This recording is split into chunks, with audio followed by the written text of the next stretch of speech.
Assalamualaikum warahmatullahi wabarakatuh.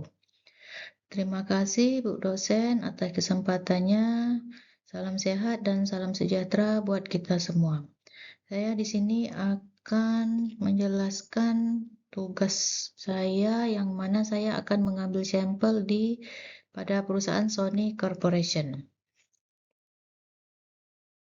Sony Corporation merupakan salah satu perusahaan elektronik dan hiburan terbesar di dunia yang dikenal karena inovasi produknya yang revolusioner dan pengaruhnya dalam industri teknologi, musik, film, dan permainan video. Perusahaan ini didirikan pada tahun 1946 di Tokyo, Jepang oleh Masaru Ibuka dan Akio Marita. Awalnya perusahaan ini bernama Tokyo Tsushin Kogyo atau Tokyo Telecommunication Engineering Corporation. Pada awalnya perusahaan ini hanya berfokus pada penelitian dan pengembangan alat elektronik sederhana, termasuk peralatan komunikasi pasca Perang Dunia yang sangat dibutuhkan Jepang pada masa itu. Salah satu produk awal yang membawa nama Tokyo Tsushin Kogyo dikenal adalah perekam tape magnetik yang merupakan inovasi penting pada masa itu. Dan pada tahun 1955, perusahaan meluncurkan radio transistor TR-55 yang menjadi tonggak penting karena menjadikan Sony sebagai pelopor dalam teknologi transistor yang lebih portable dibandingkan vakum yang besar yang berat. Kesuksesan produk ini menandakan awal reputasi global Sony sebagai perusahaan yang menggabungkan kualitas tinggi dengan desain praktis dan inovatif.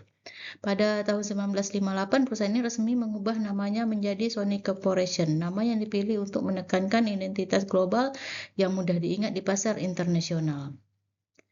Selama dekade 1960-an hingga 1970-an, Sony memperluas inovasinya dengan meluncurkan berbagai produk revolusioner.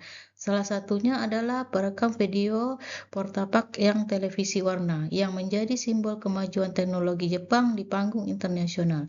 Pada tahun 1979, Sony memperkenalkan Walkman TPS L2, pemutar musik portable yang revolusi cara orang menikmati musik di seluruh dunia. Produk ini hanya untuk sukses secara komersial, tapi juga mengubah budaya konsumen global, menjadikan Sony sebagai ikon gaya hidup modern.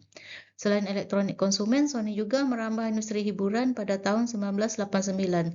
Sony mengakuisisi CBS Record yang kemudian menjadi Sony Music Entertainment. Memperluas jangkauan ke industri musik di bidang film, Sony membeli Columbia Pictures pada tahun 1989 yang menegaskan posisi perusahaan dalam industri hiburan global perluas, menunjukkan strategi Sony untuk mengintegrasi elektronik dengan konten hiburan sehingga menciptakan konsisten media yang komprehensif.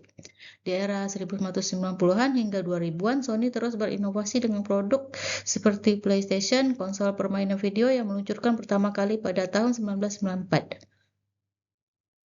Hingga kini, Sony Corporation tetap menjadi simbol inovasi Jepang yang berhasil menembus pasar global. Perusahaan ini menggabungkan elektronik konsumen, hiburan, dan konten digital dengan fokus pada kualitas, desain, dan pengalaman pengguna. Strategi ini menjadikan Sony tidak hanya sebagai perusahaan elektronik, tetapi juga sebagai ikon budaya pop dan hiburan global. Jika Sony berada di ambang krisis, strategi berikut bisa diterapkan: diversifikasi produk cerdas, fokus pada lini bisnis yang punya potensi besar. PlayStation atau gaming, film dan musik, Sony Entertainment dan kamera. Mengurangi lini bisnis yang merugi, misalnya ponsel Xperia yang kalah dari Samsung dan Apple. Digital transformation meningkatkan layanan berbasis digital dan cloud gaming. PlayStation Plus, PlayStation Now. Ekspansi di layanan streaming musik dan film untuk menyaingi Disney, inovasi teknik riset dan mengembangkan VR dan AR, dan sensor kamera. Investasi pada teknologi baterai, robotik, dan perangkat pintar rumah tangga. Teknologi mengait generasi muda lewat kolaborasi dengan ekspor film Marvel dan musik industri. Dengan strategi ini, Sony bisa bangkit dari potensi kebangkrutan menuju kejayaan kembali seperti era Walkman dan PlayStation. Strategi yang bisa membuat perusahaan sukses menjadi terpuruk, sebaliknya Sony bisa jatuh jika melakukan kesalahan strategi berikut. Over diversification, terlalu banyak lini produk tanpa fokus, menyebabkan biaya tinggi dan kehilangan daya saing. Contoh, dulu Sony masuk ke laptop Vaio, ponsel TV, kamera, tapi kalah bersaing, mengabaikan tren pasar. Jika Sony gagal mengikuti tren digital atau streaming cloud, maka akan tertinggal dari Netflix, Disney, Apple, Microsoft, dan Samsung. Harga produk tidak kompetitif, Sony dikenal mahal dibanding pesaing. Jika tidak menyesuaikan dengan daya beli konsumen, produk akan ditinggalkan. Lemahnya eksekusi manajemen konflik internal atau lambat dalam pengambilan keputusan bisa membuat inovasi Sony kalah cepat dibanding pesaing. Tergantung pada satu bisnis. Jika hanya tergantung pada PlayStation tanpa diversifikasi sehat, Sony akan rentan saat industri game terguncang. Strategi manajemen Sony Corporation. Dari perspektif strategik manajemen, perjalanan Sony Corporation memberikan pelajaran yang sangat penting tentang bagaimana perusahaan global dapat mempertahankan relevansi dan keunggulan kompetitif dalam industri yang dinamis dan teknologi tinggi. Kesuksesan Sony selama puluhan tahun bukan hanya karena inovasi teknologinya, tetapi juga karena kemampuan mengelola core competence secara efektif. Core competence Sony yang meliputi kemampuan desain elektronik yang unggul, inovasi produk, serta integrasi konten hiburan telah menjadi fondasi utama bagi pertumbuhan dan diferensiasi perusahaan di pasar global. Fokus pada inovasi berkelanjutan menjadi strategi utama yang memungkinkan Sony tetap relevan di tengah perubahan cepat industri elektronik dan hiburan. Produk-produk seperti Walkman, PlayStation, dan televisi Bravia menunjukkan bagaimana inovasi yang berpusat pada pengalaman konsumen dapat menciptakan nilai kompetitif jangka panjang.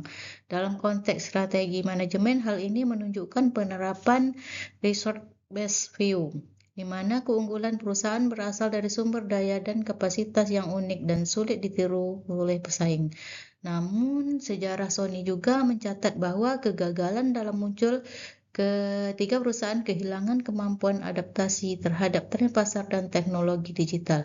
Misalnya, unit Vaio mengalami penurunan karena gagal bersaing dengan tren laptop ringan dan perangkat mobile yang lebih fleksibel. Dalam konteks akademik, kasus ini menegaskan bahwa strategi yang rigid dan kurang komprehensif terhadap perubahan di lingkungan eksternal dapat melemahkan posisi kompetitif perusahaan. Selain itu, Sony menyoroti pentingnya kepemimpinan visioner dalam manajemen strategi. Keputusan berani seperti penjualan unit Vaio, reorientasi dan bisnis inti, dan ekspansi ke sektor hiburan digital mencerminkan kemampuan pemimpin untuk membaca tren masa depan, mengelola risiko, dan memfokuskan sumber daya pada area yang memberikan keunggulan kompetitif. Tetapi juga oleh kapasitas pemimpin untuk memandu transformasi organisasi, memotivasi inovasi, dan menjaga keseimbangan antara risiko dan peluang pasar. Dari analisis akademik ini dapat disimpulkan bahwa Sony merupakan contoh nyata bahwa strategi perusahaan dapat bersifat adaptif, berbasis kompetensi inti, dan diarahkan oleh kepemimpinan visioner. Keberhasilan dan kegagalan Sony mengajarkan bahwa inovasi tanpa fokus strategis atau kepemimpinan yang kuat akan mudah terkikis oleh dinamika persaingan yang global. Sementara strategi yang terintegrasi dengan visi masa depan fokus pada kekuatan inti mampu membawa perusahaan kembali menuju jalur pertumbuhan dan berkelanjutan. Kesimpulan perjalanan Sony Corporation selama beberapa dekade menjadi contoh yang sangat relevan dan studi strategik manajemen, khususnya bagi perusahaan global yang beroperasi di industri yang sangat dinamis dan berbasis teknologi tinggi. Keberhasilan Sony bukan semata-mata karena inovasi produk yang canggih, tetapi lebih pada bagaimana perusahaan mampu mengelola core competence secara efektif dan mengintegrasikannya dalam strategi jangka panjang. Core competence Sony yang mencakup kemampuan desain elektronik unggul, mengembangkan produk inovatif, serta integrasi konten hiburan telah menjadi fondasi yang memungkinkan perusahaan untuk menciptakan nilai unik dan membedakan diri dari pesaing di pasar global yang kompetitif. Pengalaman konsumen tidak hanya menciptakan nilai tambah bagi pengguna, tetapi juga memperkuat posisi kompetitif perusahaan. Dalam konteks teori resource-based view, keunggulan kompetitif Sony muncul dari sumber daya dan kapasitas yang unik, langka, sulit ditiru, dan tidak dapat digantikan oleh pesaing, sehingga strategi berbasis kompetensi inti menjadi sangat penting dalam menjaga keberlanjutan bisnis. Meskipun demikian, perjalanan Sony juga menunjukkan bahwa kegagalan dapat terjadi ketika adaptasi terhadap tren pasar dan teknologi tidak dilakukan dengan cepat dan tepat. Contoh paling nyata adalah unit Vaio yang mengalami penurunan karena gagal menyesuaikan diri dengan tren laptop ringan dan perangkat mobile yang lebih fleksibel. Oleh karena itu, kemampuan pelaksanaan strategik renewal, introspeksi, portofolio bisnis, dan pengambilan putusan berani merupakan elemen krusial yang akan menghadapi disrupsi pasar. Selain itu, kepemimpinan visioner menjadi faktor penentu dalam manajemen strategi Sony. Keputusan strategis yang dilakukan pimpinan seperti menjual unit Vaio yang kurang menguntungkan, memfokuskan kembali pada bisnis inti, serta melakukan ekspansi ke sektor hiburan digital menunjukkan kemampuan pemimpin untuk membaca tren masa depan, mengelola risiko, dan memutarkan sumber daya yang area memberikan keunggulan kompetitif. Kepemimpinan untuk memandu transformasi organisasi, memotivasi inovasi, dan menyeimbangkan risiko serta peluang pasar. Dari sudut pandang akademik, kasus Sony membuktikan bahwa strategi perusahaan harus bersifat adaptif, fleksibel, dan berbasis kompetensi inti, sambil diarahkan oleh kepemimpinan yang visioner dan berorientasi masa depan.